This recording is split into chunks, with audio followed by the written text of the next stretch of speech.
السلام علیکم لزنرز. ناول میں بنوں تیری تقدیر پیا، رائٹر رافیہ شیخ. ایپیسوڈ 18. ناول اگر پسند آ رہا ہے تو پلیز چینل کو سبسکرائب ضرور کریے. تو چلیے ناول شروع کرتے ہیں. 1 مہینہ گزر چکا تھا. انادل میں کافی چینج آیا تھا. اب وہ کبھی کبھی ڈرگس مانگا کرتی تھی، لیکن گم سم انادل میں بظاہر کوئی تبدیلی نہیں آئی تھی. حمزہ جب بھی اسے باہر لے جانے کی ضد کرتا تو وہ رونے لگتی. حمزہ لاچار سا خاموش ہو جاتا تھا. وجہ صاحب سکینہ بیگم کی محبت مزید بڑھتی جا رہی تھی. انادل کو وہ تینوں ہی سر آنکھوں پر بٹھا کر رکھتے تھے. ذرا سی تکلیف پر انادل کے ساتھ رہتے تھے. انادل تمہیں چائے بنانی آتی ہے؟ حمزہ کافی دیر سے اس پر نظریں جمائے بیٹھا تھا اور انادل لیپ ٹاپ پر اینیمی دیکھنے میں مصروف تھی. رات کے 1 بجے حمزہ کو کچھ انوکھا سوچا تھا. نہیں، اس نے لیپ ٹاپ پر سے نظریں ہٹائے بنا جواب دیا. تو سیکھنی چاہیے نا. ایسے کیسے تم اپنے شوہر کے دل میں جگہ بناؤ گی؟ چلو میرے ساتھ. صوفے پر نیم دراز سا حمزہ اچانک اٹھتے ہوئے اسے بھی اٹھانے لگا. آنکھوں میں اب سرخی اترنے لگی تھی. 2 گھنٹے سے لیپ ٹاپ کے آگے بیٹھے بیٹھے انادل کی آنکھیں سرخی مائل سی ہو گئی تھی، لیکن وہاں پرواہ کسے تھی؟ حمزہ کی بات پر انادل نے حیرت سے آنکھیں پھیلائے اسے دیکھا، جیسے اس نے کچھ غلط سنا ہو. ایسے آنکھیں پھاڑ کر نہیں دیکھو، اٹھو. حمزہ نے اب خود ہی لیپ ٹاپ بند کیا اور اس کا ہاتھ تھامے بیڈ سے کھڑا کیا. وہ ہونک زدہ سی اٹھ کھڑی ہوئی. حمزہ سیڑھیوں سے اسے احتیاط سے نیچے لائے کچن میں لے گیا. میں جیسے جیسے بتاتا جاؤں گا ویسے ویسے کروں. انادل کو رونا آنے لگا. کہاں کچن اس کے لیے سسٹر کنورزیشن پلیس رہی تھی اور اب حمزہ اس سے کام کروا رہا تھا. اس سے اچھی تو امیمہ تھی. بے اختیار انادل نے سوچا. کبھی کبھی اسے اپنی ڈرگس زدہ حالت یاد آتی تو سوچتی شاید وہ کوئی خواب دیکھ رہی ہے. حمزہ کے کہنے کے باوجود بھی انادل شیلف سے ٹیک لگائے کھڑی ہی رہی. اینا، یہ دیکھو میں کیسے بنا رہا ہوں. نیکسٹ ٹائم تمہارے ہاتھ کی چائے پیوں گا اور یہ آنسو بھی کچھ کام نہیں آئیں گے، دھیان سے دیکھنا. وہ اس کے آنسوؤں سے تر آنکھوں میں جھانکتا دیکھ کر خود ہی بنانے کا سوچتے ہوئے اسے کہنے لگا. اس کے یہ آنسو ہی حد سے زیادہ بے بس کرتے تھے. نمی کو انگلیوں کی پوروں سے صاف کرتا حمزہ پین میں دودھ ڈال کر چینی پتی ڈال کر بتانے لگا کہ کتنے کپ میں کتنی ڈالنی چاہیے. وہ ہاں میں سر ہلاتی اس کی ترکیب کو دماغ میں بٹھانے کی کوشش کرتی. کبھی اسے تو کبھی چولہے پر چڑھی چائے کو دیکھ رہی تھی. 2 کپ چائے کو اچھے سے جوش دے کر حمزہ نے کپوں میں انڈیل دی.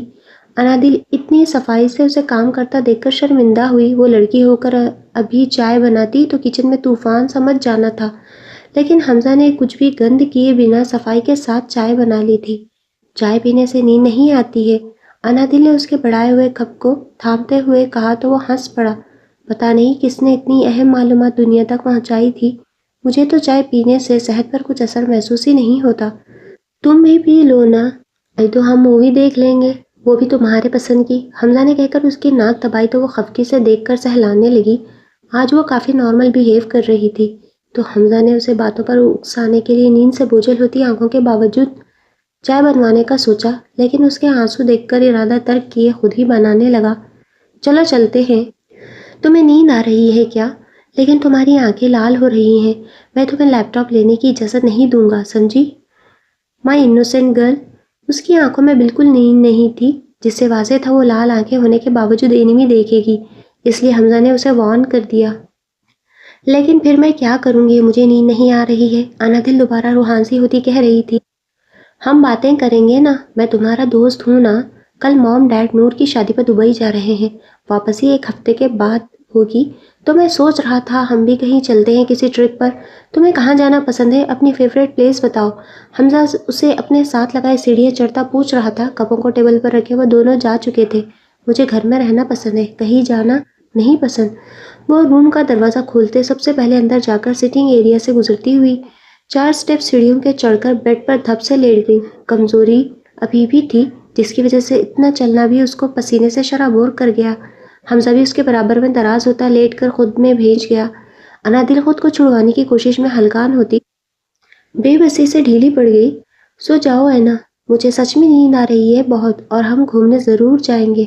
وہ اپنے ارادے سے آگاہ کرتا اس پر گرفت مزید سخت کیا آنکھیں بند کر گیا. نیند سے آنکھیں ویسے ہی بند ہو رہی تھی، لیکن وہ انادل کے سونے تک جاگتا رہتا تھا. اسے یقین تھا انادل اس کا حصار نہیں توڑ سکتی، اس لیے پرسکون ہو کر آنکھیں بند کر گیا اور انادل اس کے دلکش سے چہرے کو کافی دیر تک تکنے کے بعد اس کے کندھے پر سر رکھے سو گئی۔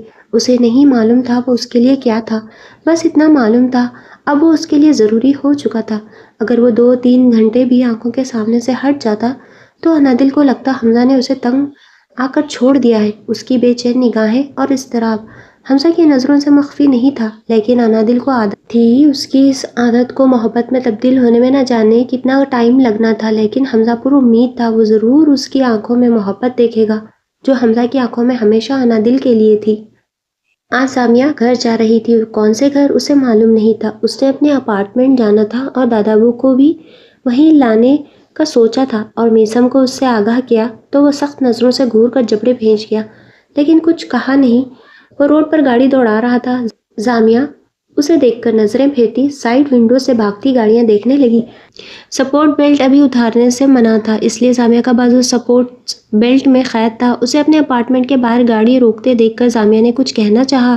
نو آرگیومنٹ سامی، اس کے سختی سے کہنے پر سامیہ نے گاڑی سے اتر کر دروازہ زور سے بند کر کے اپنے غصے کا اظہار کیا۔ وہ اس کا ہاتھ جھٹکنے کے باوجود بھی مضبوطی سے تھامے اندر لے گیا۔ رات کے 9 بج رہے تھے۔ عموماً دادا ابو اس وقت ٹی وی لاؤنج میں نیوز دیکھا کرتے تھے اور حسب معمول وہ وہیں پر بیٹھے ٹی وی پر نشر ہوتی خبریں دیکھ رہے تھے۔ اچانک سے سلام پر وہ چونک کر پلٹے اور مسکراتے ہوئے دونوں کی جانب خوشی سے بڑھے، لیکن سامیہ کی سپورٹ بیلٹ دیکھ کر پریشانی سے سامیہ کو دیکھنے لگے۔ وہ کافی کمزور دکھائی دے رہی تھی۔ میری بچی، میری پیاری بچی، یہ کیا ہوا ہے میری بیٹی کو؟ وہ بے قرار ہوتے سامیہ کا سر کندھے سے لگائے پوچھ رہے تھے۔ دادا ابو ریلیکس، میں بالکل ٹھیک ہوں، بس ایک چھوٹا سا ایکسیڈنٹ ہو گیا تھا اس لیے نہیں آ سکی تھی آپ سے ملنے۔ آپ ٹھیک ہے نا؟ کیا کھاتے رہے ہیں؟ سب کی ڈیٹیل بتائیں مجھے، اور آپ نے کیا کیا ان دنوں؟ وہ انہیں ساتھ لیے صوفے پر ہاتھ تھامے بیٹھ گئی۔ ان کے چہرے پر پریشانی ویسی ہی تھی جبکہ میسم پہلے ہی صوفے پر بیٹھا کم لیٹا ہوا زیادہ تھا۔ 1 مہینہ سامیہ نے اسے جو ورزش کروائی تھی اس کی تھکن اتارنے کا موقع آ گیا تھا۔ بھائی دادا پوتی کا ایموشنل سین چل چکا ہے، اب مجھ غریب کو کون پوچھے گا جسے 1 مہینے تک کاٹ کا الو بنا کر رکھا ہوا تھا۔ میسم بند آنکھوں سے دہائی دیتا بول رہا تھا، بیٹے جی آپ سے ہم بعد میں بات کرتے ہیں، 2 بار چکر لگا چکے ہیں، مجال ہے ہمارے پوچھنے پر یہ بتا دیا ہو کہ سامیہ کہاں ہے، کیسی ہے؟ دادا ابو کافی غصے سے گویا ہوئے تو میسم نے ایک نظر سامیہ کی جانب دیکھ کر نظریں پھیر لی۔ آپ کی کٹوں نے منع کیا تھا دادا ابو، ورنہ آپ کو لے جاتا ہاسپٹل ان کے پاس، اور میں سامیہ کے ساتھ رہوں گا آج سے۔ انہیں کوئی مسئلہ ہو گیا تو یہ کیسے مینیج کریں گی؟ اس کی بات پر سامیہ نے بوکھلا کر پہلے میسم پھر دادا ابو کی جانب دیکھا۔ دادا ابو نے اپنی مسکراہٹ دبائی اور اس کے غصے اور چنچلاہٹ کی وجہ بھی سمجھ آ چکی تھی، جبکہ سامیہ اس کے لفظوں پر چکر کاٹتی ہولناک زدہ تھی۔ آپ کی بیوی ہیں، جہاں چاہیں لے جائیں، ہمیں کیا اعتراض ہو سکتا ہے بھلا؟ دادا ابو نے کہہ کر سامیہ کی ہوائیاں اڑاتے چہرے کو دیکھا۔ میں ابھی ایسا کچھ نہیں چاہتی، وہ کافی دیر بعد غصے سے میسم کو جواب دینے کے بجائے دادا ابو کو کہنے لگی، سبھی اپنی مرضی کرتے ہیں، کسی دن میں بھی گولی کھا کر چلا جاؤں گا، پھر شاید میری یاد آئے اور میرے جذبات بھی لوگوں کو سمجھ آنے لگے۔ وہ کہتا لمبے ڈگ بھرتا اپنے کمرے میں جا چکا تھا، جبکہ سامیہ اس کے لفظوں میں الجھی بے ترتیب ہوتی دھڑکنوں کا شور سن رہی تھی۔ وہ جو اپنے لیے کہہ کر گیا تھا اس کے بارے میں سوچ کر بھی سامیہ کے رونگٹے کھڑے ہو گئے تھے۔ سامیہ کبھی کبھی میسم کی بات بھی مان لیا کرے، اگر آپ اپنی 10 منواتی ہیں تو ان کی ایک بات ماننے میں بھی کوئی قباحت نہیں ہے۔ سامیہ آنسو لیے دادا ابو کی بات سن رہی تھی۔ پہلی بار میسم کا روٹ سا لہجہ ایسا لگ رہا تھا وہ میسم کو جانتی ہی نہیں ہے، یا یہ کیئر کرنے والا میسم نہیں ہے۔ میں کھانا کھا چکا ہوں، اب آرام کرتا ہوں، آپ میسم کے لیے اور اپنے لیے کھانا لگوا لینا اور آرام کریں۔ دادا ابو سر پر ہاتھ رکھ کر جا چکے تھے۔ پیچھے سامیہ اکیلی بیٹھی پر سوچ نظروں سے میسم کے بند کمرے کو دیکھ رہی تھی۔ وہ 1 مہینہ اس کے ساتھ رہی تھی۔ ان دنوں سامیہ کے ہر نخرے کو میسم نے فرض سمجھ کر پورا کیا تھا۔ کبھی کبھی اتنا زج کرتی تھی کہ اسے خود حیرت ہوتی تھی، وہ ماتھے پر بل ڈالے بنا ہی اس کی ہر بات مان جاتا تھا۔ اب وہ ایک بات نہیں مان رہی تھی۔ سامیہ نے سوچتے ہوئے اس کے کمرے کی جانب قدم بڑھائے۔ سامیہ ہلکے سے روم کا دروازہ کھولے اندر پہنچی تو میسم ماتھے پر ہاتھ رکھے لیٹا ہوا تھا، کمرے میں گھپ اندھیرا پھیلائے سوتا بنا ہوا تھا۔ سامیہ کو اندھیرے سے مانوس ہونے میں ٹائم لگا۔ وہ چلتے ہوئے اس کے پاس آ کر اس کا ہاتھ ہٹانے لگی، لیکن میسم نے کوئی حرکت نہیں کی۔ وہ ہنوز ماتھے پر ہاتھ رکھے لیٹا ہی رہا۔ میسم، کھانا کھا لو، مجھے بہت بھوک لگ رہی ہے۔ ہم کب سے سفر میں تھے، کیا تمہیں نہیں لگ رہی ہے؟ اس کے پاس تھوڑی جگہ بنا کر بیٹھتے ہوئے بازو ہلاتے ہوئے پوچھ رہی تھی۔ مجھے بھوک نہیں ہے، دادابو کے ساتھ جا کر کھا لے۔ وہ کہتے ہی اس کی طرف سے کروٹ لے کر لیٹ گیا۔ دادابو کھانا کھا چکے ہیں، اب آرام کر رہے ہیں۔ میں انہیں بلاتی ہوئی اچھی لگوں گی بھلا؟ میسم، اٹھو نا، کھانا کھاتے ہیں، سچ میں بہت بھوک لگی ہے، وہ کہتی دوسری طرف جا کر اسے ہلاتے ہوئے کہہ رہی تھی۔ مجھے نہیں کھانا ہے، کہا نا؟ میسم نے کہہ کر ہاتھ چھڑوانا چاہا، لیکن زامیہ کی مضبوط گرفت پر اسے سختی کرنی پڑی، جس کے نتیجے میں زامیہ بیڈ سے نیچے گر گئی۔ ایک تو وہ بیٹھی بھی کنارے پر ٹک کر تھی، اوپر سے اسے معلوم ہی نہیں تھا کہ وہ گر بھی سکتی ہے، اس لیے ڈھیلی ہو کر بیٹھی تھی۔ گرنے پر زخم میں اچانک سے درد اٹھا۔ میسم اسے دیکھ کر بوکھلا کر جلدی سے اسے اٹھانے لگا۔ آہ میسم، ایسے کون کرتا ہے؟ وہ زخم پر ہاتھ رکھے درد کی شدت کو برداشت کرتے گویا ہوئی تھی۔ اف، مجھے کیا معلوم تھا آپ گر جائیں گی؟ کس نے کہا تھا میرے روم میں آئیں؟ لگوا لی نا چوٹ؟ کیا زیادہ درد ہو رہا ہے؟ اس کے چہرے پر تکلیف کے آثار دیکھ کر میسم بے چینی سے پوچھ رہا تھا، جبکہ وہ درد برداشت کرتے۔ میسم کے چہرے پر چھائے سناٹے کو دیکھ کر شرارت سوچ رہی تھی، اور نہیں تو کیا اتنا درد ہو رہا ہے؟ اگر تمہاری وجہ سے میرے ہاتھ کو کچھ ہوا تو سوچ لینا، اگر کٹ گیا تو؟ وہ ہنسی دباتی سوچ کر بولتی آنکھیں پھیلا گئی۔ توبہ ہے زامیہ، اب اتنا برا بھی دھکا نہیں دیا ہے میں نے کہ ہاتھ ہی کٹ جائے۔ اوور ایکٹنگ کی انڈسٹری ہے پوری۔ چلے کھانا کھاتے ہیں۔ وہ سمجھ کر نفی میں سر ہلاتا باہر نکل گیا۔ زامیہ پیچھے ہنستی ہوئی اس کے ساتھ ہو لی۔ کھانا کھانے کے بعد میسم اٹھ کر روم میں چلا گیا، پیچھے زامیہ بھی اس کے ساتھ آ گئی۔ آپ کہاں آ رہی ہیں؟ یہ میرا روم ہے، میسم نے اسے اپنے روم میں آتے دیکھ کر حیرت سے پوچھا۔ ہیلو، یہ میرا بھی روم ہے، زیادہ ملکیت نہیں جتاؤ۔ وہ دروازے کو ہاتھ سے پکڑ کر کھڑا پوچھ رہا تھا۔ زامیہ اس کے روم میں تھوڑی سی اندر کھڑی تھی، یہ راستہ روکے بازو کے نیچے سے نکل گئی۔ میسم نے پلٹ کر دیکھا، وہ اس کی الماری سے کمفرٹر نکال رہی تھی۔ ابھی بھی وقت ہے، سوچ لے، میسم نے لبوں پر مسکراہٹ سجا کر کہا، جبکہ لائٹ براؤن آنکھوں میں ابھی بھی حیرت تھی۔ جب ہاسپٹل میں ساتھ رہے تب نہیں سوچا، تو اب سوچ کر میں نے کیا کر لینا ہے؟ تم اپنی سوچو، مجھے برداشت کرنا آسان کام نہیں ہے۔ وہ کہہ کر میسم کا ہی شرٹ اور ٹراؤزر لیے واش روم میں گھس گئی۔ میسم واپس اپنی جگہ پر آ کر لیٹ گیا۔ وہ واپس آئی تو کمفرٹر اوڑھے اس کے بازو کو پھیلائے اس پر سر رکھے آنکھیں بند کر گئی۔ اس کا بازو پکڑنے پر میسم نے آنکھیں کھولے اسے دیکھا، جو اس کے بازو کو کشن بنائے سر رکھے آنکھیں موند گئی تھی۔ وہ بھی مسکرا کر اسے دیکھتا سو گیا۔ کچھ کہتا تو شاید لڑ کر اس نے چلے جانا تھا، عافیت اسی میں تھی خاموشی سے کام لیا جائے۔ ہادیہ کا کالج میں ایڈمیشن ہو چکا تھا۔ بہت مشکل سے ڈاکیومنٹ خرم ہادیہ کے مامی سے لینے میں کامیاب ہوا تھا۔ آج ہادیہ کے کالج کا پہلا دن تھا۔ وہ اتنی ایکسائٹڈ تھی کہ خرم کو نیند میں بھی مسلسل اس کی آواز سنائی دیتی رہی تھی۔ وہ پریشان بھی تھی، اکیلے کیسے جائے گی، اور خوشی سے بتاتی بھی تھی وہ پڑھ کر کیا کیا بنے گی۔ خرم ساری رات ہاں کرتا رہا تھا، اور وہ چند گھنٹے سونے کے بعد اس سے پہلے اٹھ کر پریس شدہ سفید یونیفارم کو دوبارہ پریس کر رہی تھی۔ خرم نے مندی مندی آنکھوں سے اس کو دیکھا، پھر اس کے پاس آ کر حصار ڈالتا کھڑا ہو گیا۔ ہادی، بس کر دو یار، یہ پریس زندگی بھر نہیں چلے گی جو بار بار کیے جا رہی ہو۔ ہاں لیکن فرسٹ ڈے ہے نا، میں اچھی لگنا چاہتی ہوں تاکہ میری فرینڈز بنے کالج میں۔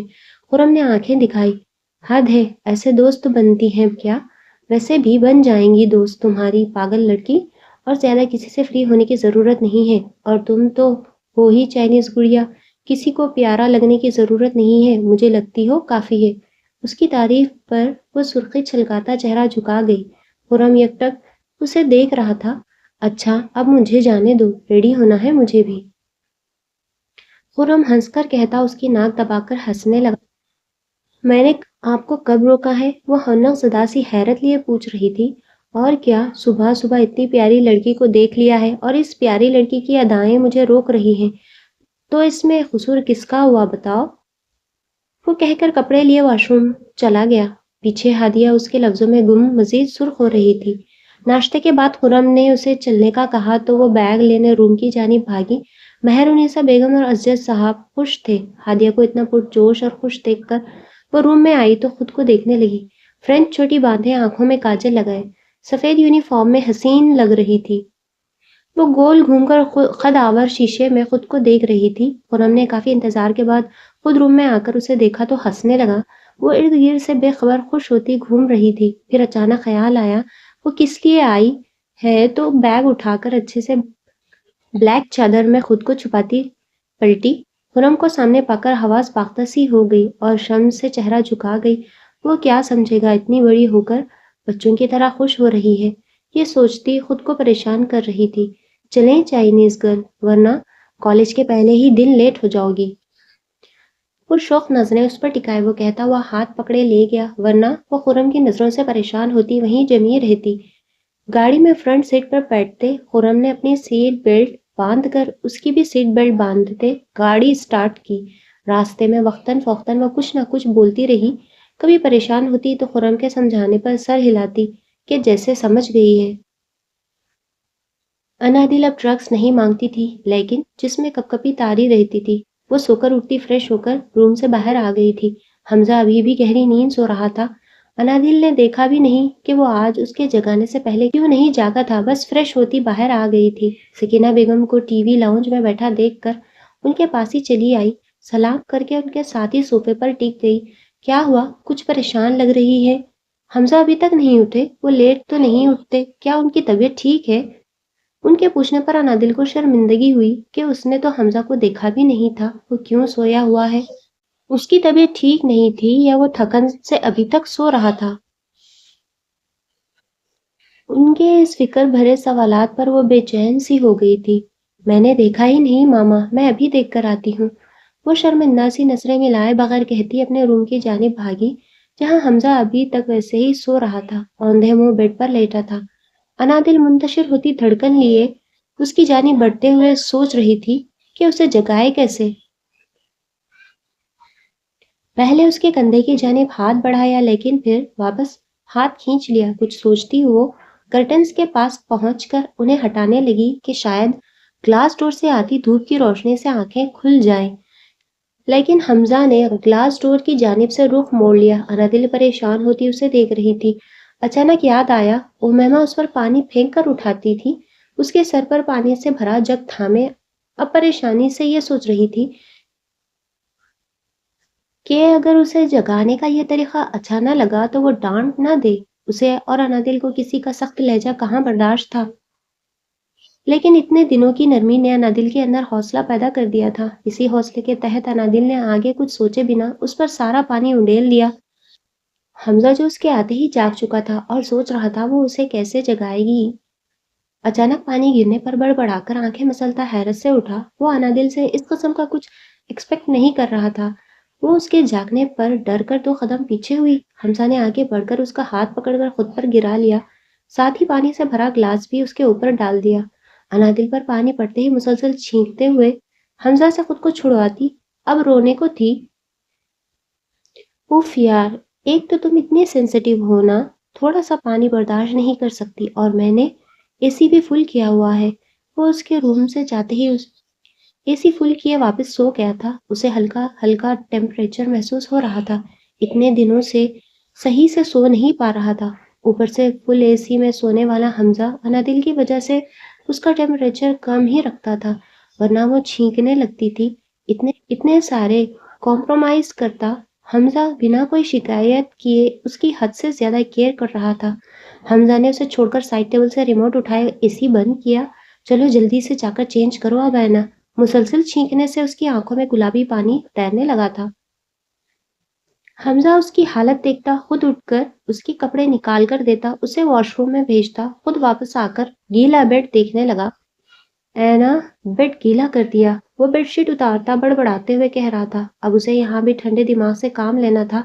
اسے بالکل بھی اس قسم کی حرکت پسند نہیں تھی، لیکن چونکہ یہ انادل نے کیا تھا اس لیے کچھ کہہ نہیں سکتا تھا۔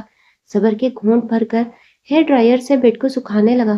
حمزہ بھی مسلسل چھینک رہا تھا، لیکن اسے پہلے اپنا روم سیٹ کرنا تھا، ورنہ اسے دیکھ دیکھ کر چڑ ہی ہوتی رہتی۔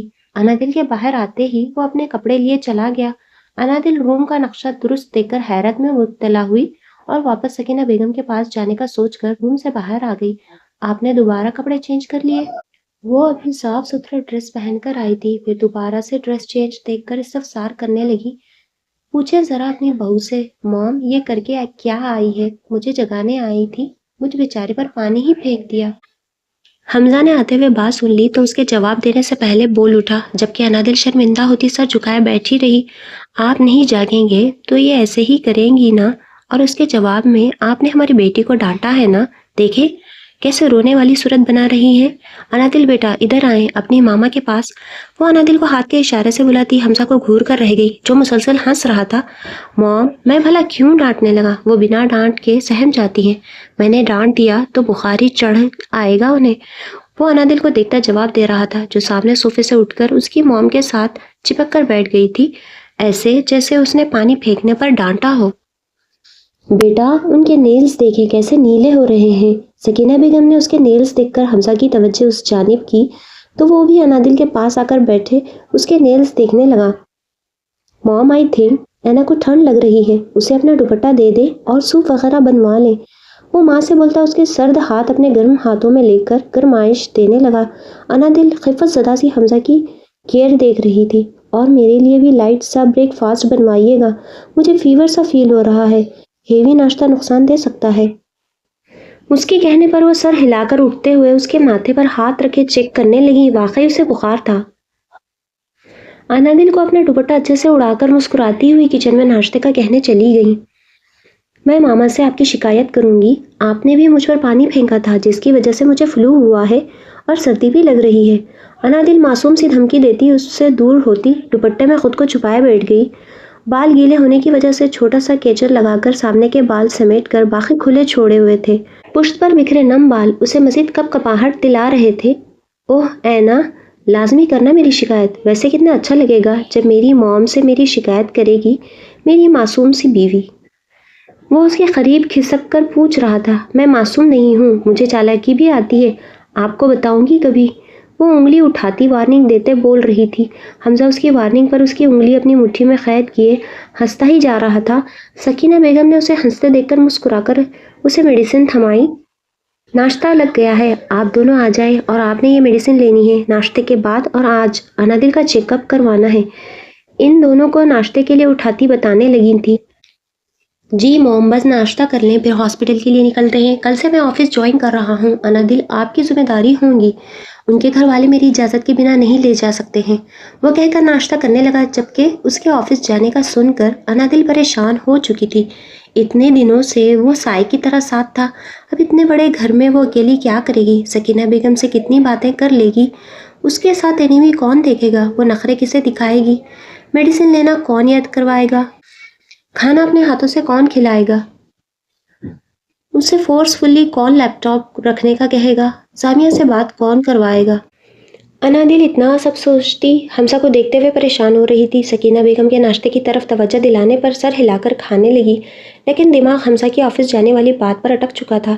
حمزہ جان ہی نہیں پایا وہ ان چند دنوں میں انادل کے لیے کتنا ضروری ہو چکا تھا، اسے پتہ ہی نہیں چلا۔ اس کی اینا اب اس کے بغیر کچھ کرنے کا سوچ کر بھی پریشان ہو جاتی تھی۔ وہ عادت بن گیا تھا، اس کی محبت بھی بن جانے والا تھا۔ وہ دل جیت چکا تھا، وہ جان جاتا تو اپنا ہوش گنوا دیتا۔ حمزہ بظاہر ناشتے میں مگن تھا، لیکن انادل کی کیفیت سے بخوبی واقف تھا، اور یہ سوچ کر دل مطمئن بھی تھا۔ وہ اپنا ہی سوچتے ہوئے ہی صحیح، لیکن اسے سوچ تو رہی تھی، اس کے لیے یہی بہت تھا۔ ناشتے سے بھرپور انصاف کرنے کے بعد انادل کی جانب دیکھا، اس نے ناشتے کے نام پر ایک ٹوسٹ بھی نہیں کھایا تھا۔ اینا کے لیے پراٹھا بنا کر لائیں نوشین، حمزہ کچن کی جانب رخ کیے پکارتے ہوئے کہہ رہا تھا، ساتھ انادل کا حیرت سے کھلا منہ بھی پلٹ کر دیکھنے لگا۔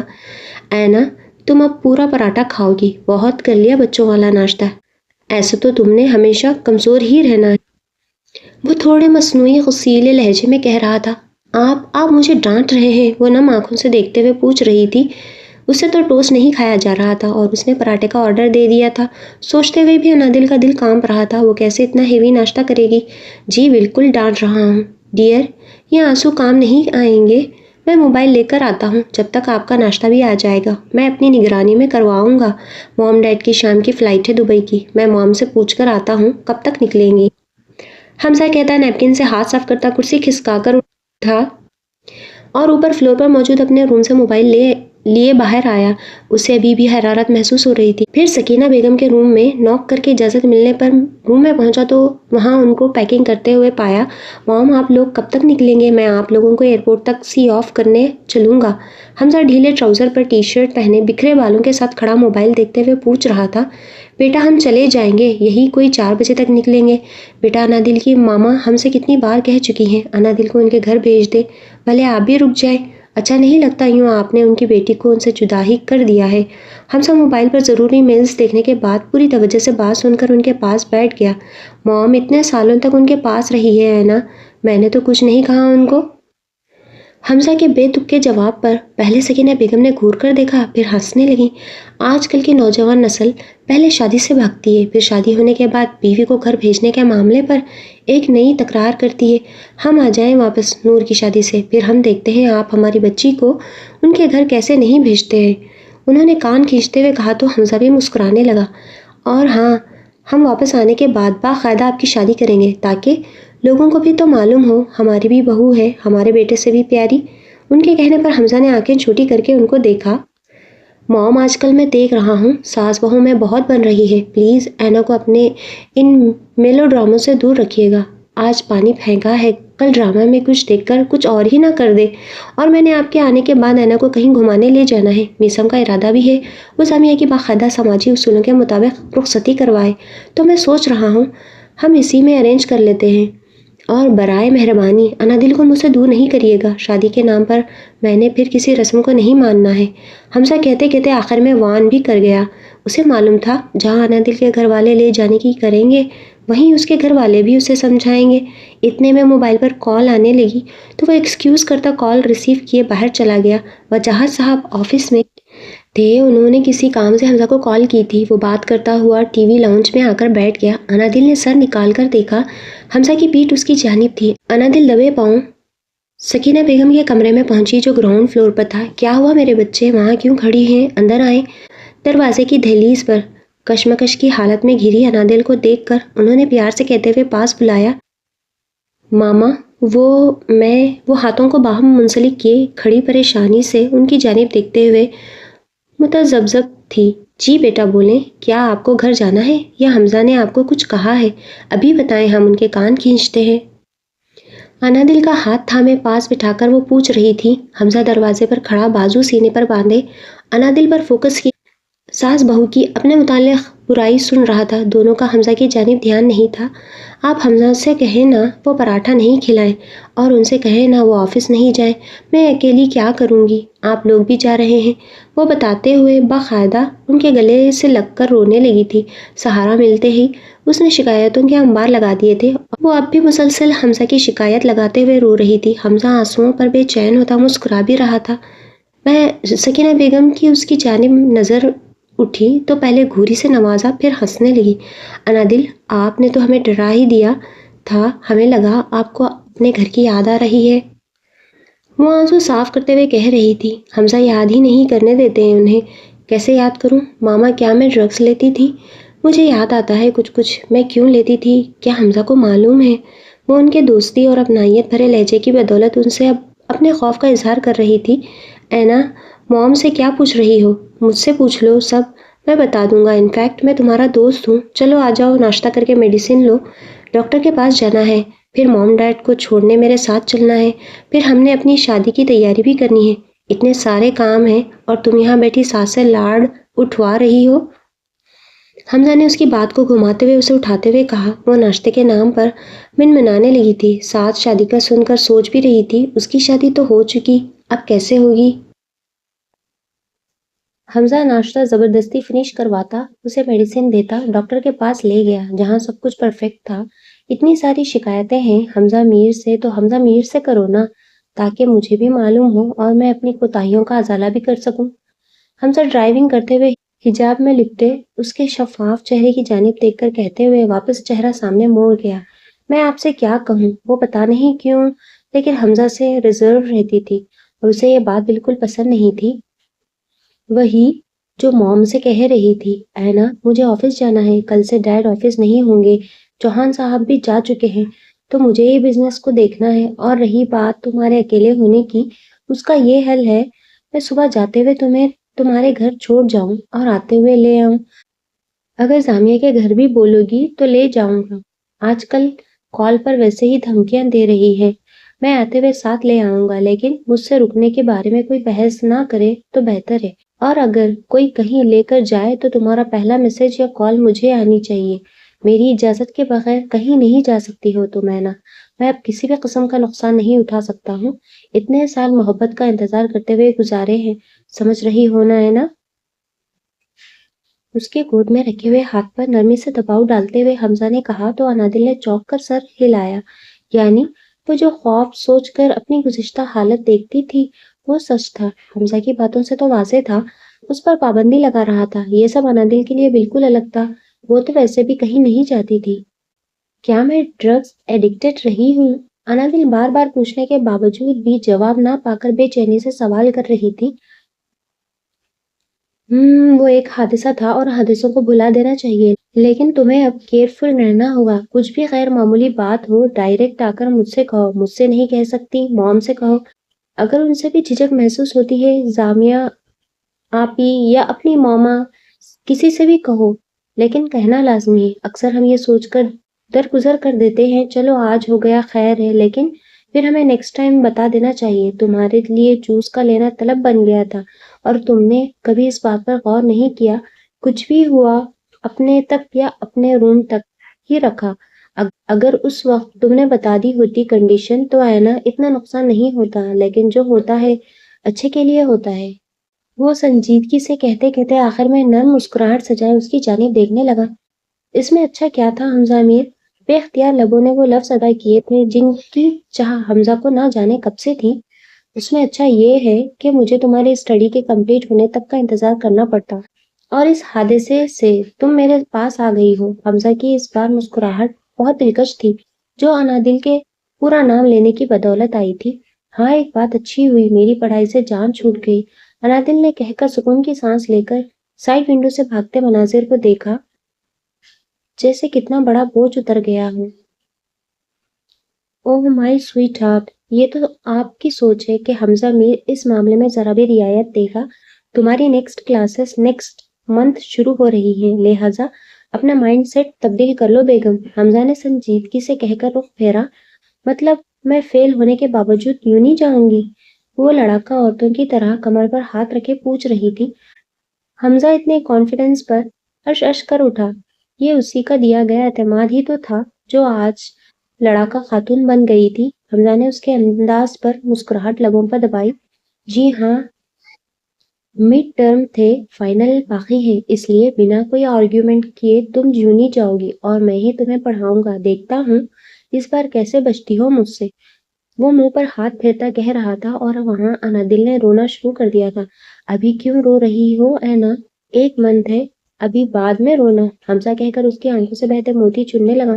گاڑی روک کر اسے اتارتے ہوئے اندر لے گیا جہاں وجاہت صاحب اور سکینہ بیگم انہی دونوں کے انتظار میں کھڑے تھے۔ چلیں ہمیں دیر ہو رہی ہے، وجاہت صاحب نے کہتے ہوئے حمزہ اور انادل کو ساتھ کھڑے دیکھ کر نظر اتاری۔ دونوں ایک دوسرے کے ساتھ کھڑے مکمل لگ رہے تھے۔ جی ڈیڈ چلیں، اینا تم یہیں رکو، ہم اپنی گاڑی میں جائیں گے، موم ڈیڈ کو پرائیویسی بھی چاہیے۔ انادل کو سکینہ بیگم کے ساتھ جاتا دیکھ کر حمزہ نے کہا تو وجاہت صاحب ہنسنے لگے، جبکہ سکینہ بیگم نے سر پر ایک چپت لگائی۔ انادل حمزہ کے ساتھ ہی ایئرپورٹ تک گئی، جبکہ وہ دونوں ڈرائیور کے ساتھ دوسری گاڑی میں تھے۔ ان دونوں کے فلائٹ کے ٹیک آف ہونے کے بعد حمزہ اور انادل گھر آنے کے بجائے لانگ ڈرائیو پر چلے گئے۔ حمزہ انادل کو بچپن کی باتیں بتا رہا تھا اور انادل حیرت سے اپنے متعلق باتیں سن کر شاکڈ تھی۔ وہ یہ سب بھی کرتا رہا تھا انادل کے ساتھ، لیکن اب تو بالکل چینج تھا، اس کی زیادہ مانتا تھا۔ حمزہ نے کافی ساری مشہور پلیسز دکھائیں۔ انادل کو لگا اس نے دیکھی ہوئی ہیں، لیکن یاد نہیں آیا کس کے ساتھ گئی تھی۔ حمزہ کی بے تکان سی گفتگو اور انادل کے سوالوں کے ساتھ ان کا سفر بہت حسین رہا تھا۔